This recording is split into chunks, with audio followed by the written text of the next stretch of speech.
అంటే మీరు డైవర్ట్ చేసేస్తున్నారు క్వెషన్స్. నేను అడుగుతాను పర్లేదు.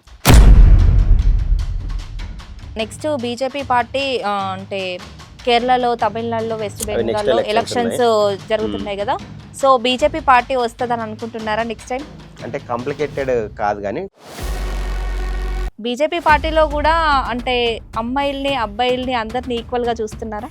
ఖచ్చితంగా మేడం. ఇందాకనే మనం మాట్లాడుకున్నాం. భారతీయ అవునా? అయితే ఈక్వల్‌గా చూస్తూ ఉంటే మహిళలకి 33% ఎందుకు మరి 50% చేయొచ్చు కదా! కేంద్రంలో బీజేపీయే ఉంది కదా!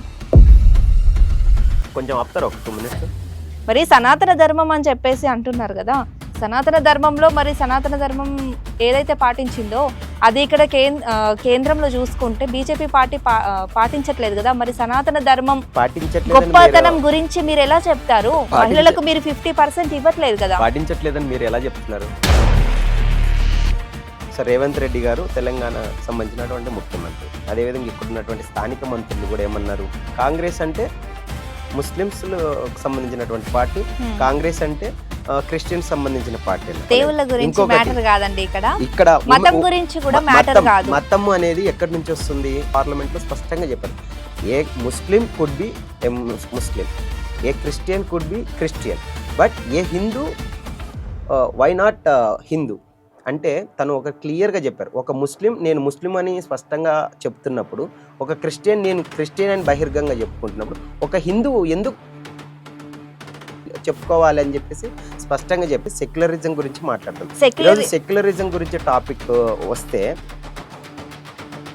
అంటే మీరు క్వశ్చన్ కంటిన్యూ అవుతుంది. కంటిన్యూ.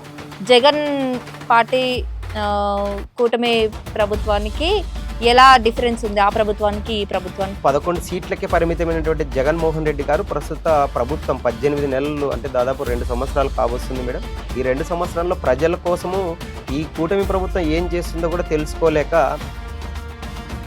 ఈరోజు నేను ప్రెస్ మీట్ చూశాను. జగన్మోహన్ రెడ్డి గారు అసలు మాట్లాడడం, అదేవిధంగా వైఎస్ఆర్సీపీ పార్టీ నాయకులు ఫ్లెక్సీలు పెట్టుకున్నారు రప్పా రప్పా అని. నాయకుడిగా తనని ప్రూవ్ చేసుకునే విధిలో తనకున్నటువంటి బలహీనతలతో తను వెనక్కి వెళ్ళాడేమో.